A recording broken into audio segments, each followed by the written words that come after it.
Hello everyone, हम आपके लेकर आए हैं बजट 2025 की स्पेशल पॉइंट्स।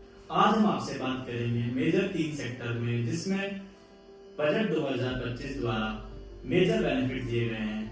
इसमें पहला सेक्टर है आपका एग्रीकल्चर सेक्टर, सेकंड सेक्टर है आपका एमएसएमई सेक्टर, थर्ड सेक्टर है हमारा डायरेक्ट टैक्स। बजट 2025 में किसान क्रेडिट कार्ड की लिमिट पे अब 3 लाख से बढ़कर 5 लाख तक की लिमिट तक इंटरेस्ट सबवेंशन में छूट दी गई है। इसका मतलब ये है कि अब 3 लाख से बढ़कर 5 लाख तक के केसीसी पर इंटरेस्ट सबवेंशन सरकार द्वारा दिया जाएगा। साथ में एमएसएमई सेक्टर में जो माइक्रो एंड स्मॉल एंटरप्राइजेस हैं, उसमें पहले collateral free guarantee loan 5 crore तक दिया जाता था, अब उसकी लिमिट को बढ़ाकर 10 करोड़ कर दिया गया है। साथ ही साथ जो सेक्टर स्टार्टअप्स में आएंगे उन सेक्टर्स पे ये लिमिट 20 करोड़ के लिए लागू होगी। एक्सपोर्टर्स के लिए, एक्सपोर्टर्स वाले एमएसएमई यूनिट्स के लिए भी ये लिमिट 20 करोड़ रुपए कर दी गई है। आइए अब जानते हैं बजट 2025 क्या सौगात लेके आया है इनकम टैक्स में। तो इनकम टैक्स में बजट 2025 में सबसे बड़ी राहत जो दी गई है वह दी गई है टीडीएस में। पहले अगर आप किसी को रेंट पे करते थे और वो रेंट 20,000 रुपए से ऊपर महीने का होता था तो उस पे टीडीएस की कटौती की जाती थी। अब उस लिमिट को बढ़ाकर 50,000 रुपए महीना कर दिया गया है। साथ ही साथ सीनियर सिटीजन्स को जो इंटरेस्ट पोस्ट ऑफिस और public financial institution, banks and other financial institution से मिलता था, उसकी लिमिट 50,000 रुपए थी, अब उसकी लिमिट को बढ़ाकर 1 लाख रुपए कर दिया गया है। तो टीडीएस की कटौती अब सीनियर सिटीजन के केस में 1 लाख रुपए से ऊपर की जाएगी।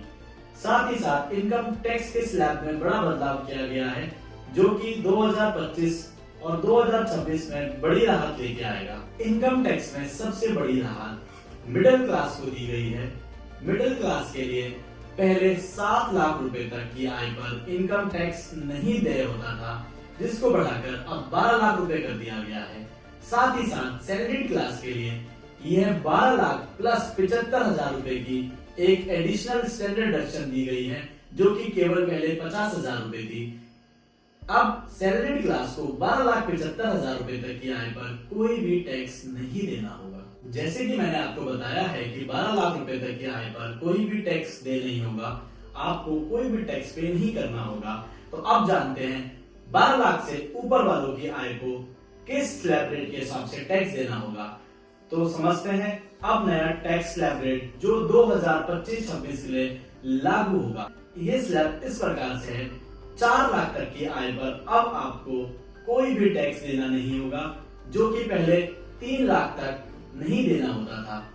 साथ ही साथ 4 लाख से 8 लाख तक की आय पर आपको केवल 5% टैक्स देना होगा। 8 लाख से 12 लाख तक की आय पर आपको 10% टैक्स देना होगा। 12 लाख से 16 लाख तक की आय पर आपको 15% टैक्स देना होगा।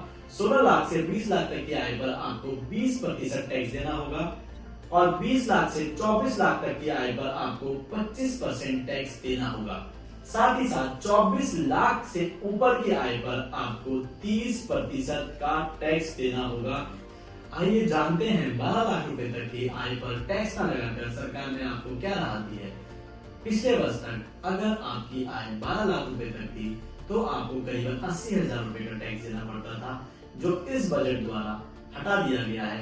अब 12 लाख तक की आय पर आपको 80,000 रुपए टैक्स देने की जरूरत नहीं है। साथ ही साथ 12 लाख रुपए से ऊपर वाली आय को कम से कम 1,10,000 रुपए का करीबन इस वित्तीय वर्ष में फायदा दिया गया है, जो कि मिडिल क्लास के लिए एक बेहद अहम कदम था। मैं सीएम सिंह बजट 2025 को फाइनेंस मिनिस्ट्री द्वारा एक बहुत ही बेहतर विकल्प के तौर पे देखता हूँ।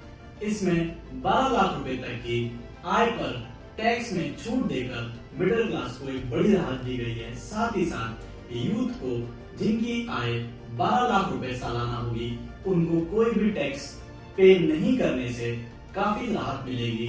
वह अपने हाउस होल्ड व बाकी खर्चे कर सकेंगे।